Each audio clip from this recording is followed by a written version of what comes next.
Okay,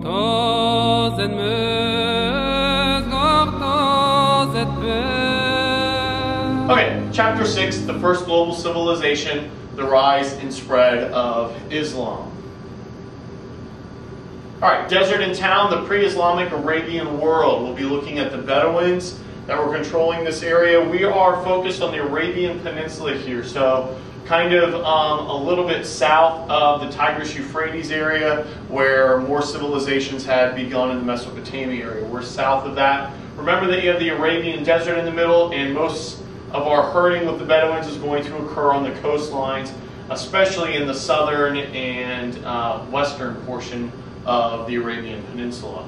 Clan identity, clan rivalries, and the cycle of vengeance, something that's going to be pretty typical throughout the stages, and we'll even see this once our empires begin this cycle of vengeance. Tribes and clans will be how it's broken up. You have your larger tribes and then your clans. The sheikhs will be your leaders. Those were typically men.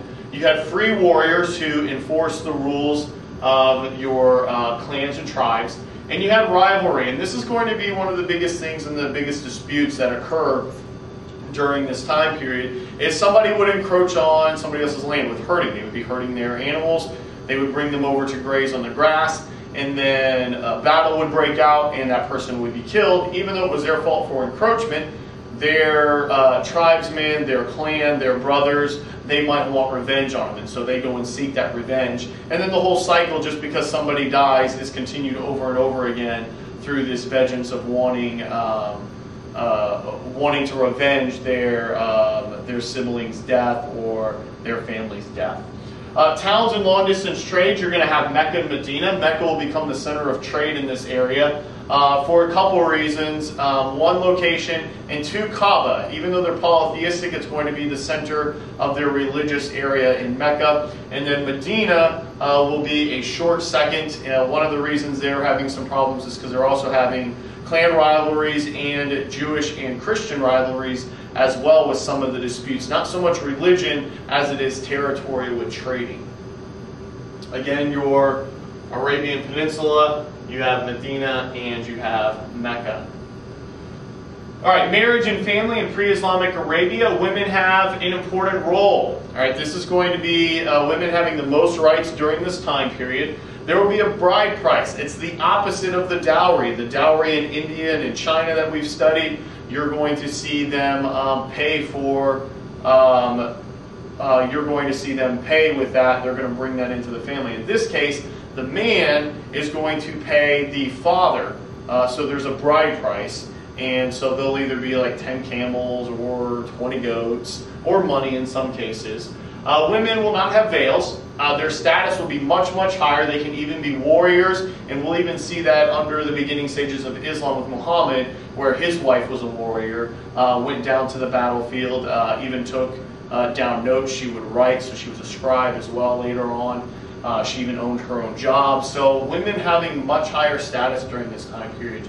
You have polygamy and monogamous relationships, just depending on the clans that existed. Even women could have multiple husbands if that was able to be one of the clan rules for their tribe. Poets and neglected gods, you had Aminism and polytheism. Aminism, the worship of nature and spirits within these areas. And even some of these polytheistics included Allah. That's where we get the name from. It was a god above the other gods, but it was still polytheistic, still very different from what Muhammad starts to preach about Allah. The life of Muhammad and the genesis of Islam. He was orphaned at a very young age. His father dies, and then 2 years later his mother dies, and so he's raised by an uncle. He was brought up in a merchant family in Mecca, so he's well-traveled and well-versed in this area. He will marry his wife in 595, and he'll receive his revelations in 610 via Gabriel. He is going to be persecuted in Mecca, so he's going to leave Mecca because they were threatened. He was threatening the Kaaba gods because he was monotheistic, one religion, versus the many gods. They were afraid it was going to deter people from trading in Mecca. It was more about trading than it was anything else. He was invited to Medina because of who he was. And so this marks the Islamic calendar in 622 when that occurs. But being a merchant of a wealthy family and being well-traveled and well-versed, they thought he could bring some aid to the conflict that was occurring, and that's exactly what he does. Medina becomes a center of trade, and they're competing with Mecca, and eventually he will return to Mecca in 629, where you're going to have peace between these two areas. Arabs and Islam. Ummah will be the faithful. These are going to be the people that are following Muhammad and his teachings. One of those teachings with the universal elements in Islam is the 5 pillars. You'll have acceptance of Islam, prayer, fasting during Ramadan, payment of the zakat, which is kind of like a tithe, and the Hajj, which is the pilgrimage to Mecca. Here's our areas. In the blue is the area that was converted. These were typically just Arabs during this time period. The green will be the Umayyad Caliphate, which we will, or will be under the first few caliphates, and then the orange will be the Umayyad Caliphate that will expand this whole territory. With the death of Muhammad, we're going to get succession struggles, and this is going to be common through the Umayyad and the Abbasid dynasty in the next, or at the end of this chapter and into the next chapter. Islamic banner, 633. They're going to try and regain some of these tribes and clans that have left because of no organization and no successor. Consolidation and division in the Islamic community. Your caliph that's going to follow, which will be your leader at the time, he will be the military leader and religious leader, will be Abu Bakr in 632 to 634. He also at this time still had to keep his regular job because it wasn't a paying job. There wasn't any money coming in for being the caliph at that time. The Ridda Wars were to remove the rival prophets, those that were rising up afterwards. Muhammad said he was the last prophet of the God of the Christians and Jews. He was continuing on from them. He had received influences from them in his travels, and then of course Gabriel's the same angel according to Christians and Jews. He will the Ridda Wars will reunite what was lost with Muhammad's death. You're then going to have conquests, and the motives for the conquest are going to be booty, which was money. The main motive was to gain money. And there's not going to be a lot of converts at first. One of the reasons is they wanted to have that head tax and where they were making more of the money. So your early conversions were only of Arabs. Non-Arabs are typically not converted, and it won't be converted until later in the Abbasid dynasty. Weaknesses of the adversary empires are going to allow them to conquer a lot of areas. The Sassanian Empire is going to have its struggles, and it will fall in 651. And the Byzantine Empire is going to have its struggles on the outskirts, and they're going to lose a lot of those areas, especially in North Africa and to the kind of the northern region of the Middle East, Asia Minor a little bit. Again, here's our expansion that we have. Here's the Sassanian Empire. The Sassanian and the Byzantine Empire, they're going to lose pretty much this area in the Middle East and North Africa. They'll eventually lose some spots in Italy and some of the island areas. All right, the problem of succession in the Sunni-Shiite split. All right, earlier under Abu Bakr, he was able to take the caliph because Ali, who was a descendant of Muhammad, did not have or was not old enough. They didn't think he was mature enough to take on this responsibility, and so they bypassed him. Well, now that he is gone, Uthman is your third caliph, and he is murdered. Well, this gives Ali the chance to rise up and claim that he should be it, and he denounces Muawiyah, sorry for pronunciation, who was the Umayyad leader in Jerusalem during 660. So he denounces him, rejects that claim, and says he's the rightful person that should be it. You'll have the battle at Siffin in 657. They were almost extremely close to winning, and what's going to happen is he's going to take a time of mediation. He believes that he can have peace between the Sunni and the Shiite.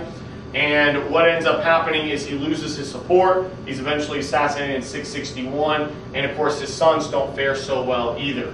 So what's going to happen is the Sunni are going to back who they believe is the most responsible and the one who's the most well-versed in leadership. And they will be typically the Umayyads.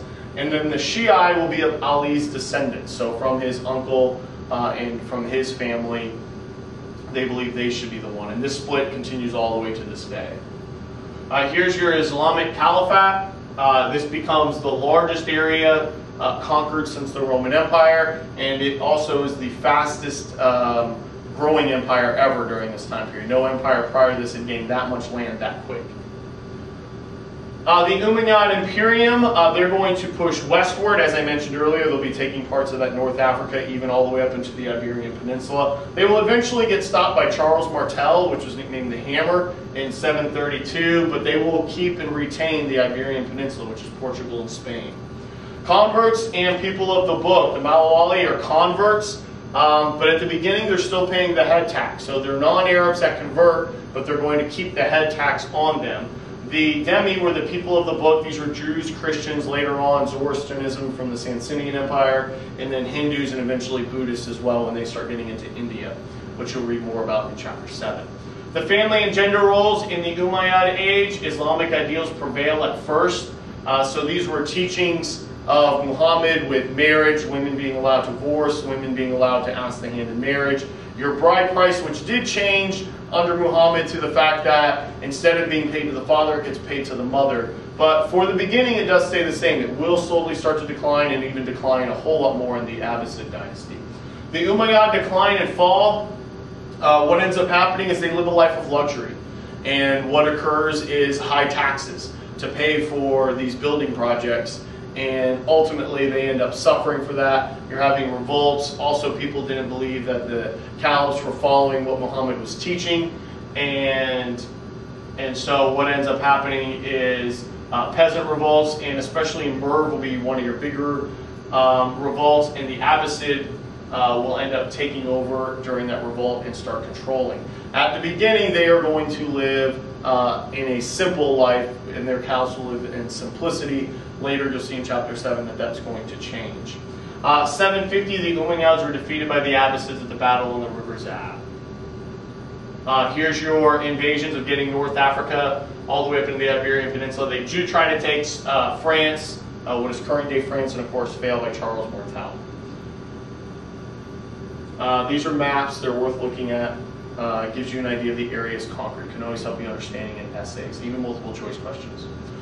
From the Arab to Islamic Empire, the early Abbasid era, the Sunni are going to rule. They're going to repress the Shiite. They actually use the Shiite to help them get into rule, and then they're going to repress them to make sure that they don't take control from them. They're also going to move the Baghdad from Damascus, or they're going to move the capital from Damascus to Baghdad. That's going to become the new capital. So they're starting to take on some Persian qualities here, and we'll continue to see that more so, and even into chapter 7, where there's some hints at the fact that they're starting to resemble more of the old Persian style. The Islamic conversions and Mawali acceptance, town and country, commercial boom, and agrarian. You will have expansion during this time period, especially in your urban areas. Agriculture is still going to be a strong base that they are forming. More irrigation systems will be built to utilize those areas. And this area is going to flourish in their buildings, their mosques and palaces and architecture. Even during the early Umayyad, you're going to have some lavish palaces that are built during this time period. Here is the Abbasid Caliphate at its height. This will be at its height. It will eventually start to lose some more and more spaces. It will lose kind of the area over here where the Umayyads that survive the revolt will end up fleeing to the Iberian Peninsula, and that's why there's still to this day a lot of Islamic influence in that region. Here's some of the architecture. This is actually in Spain. This is a mosque in Spain. And that will conclude chapter 6.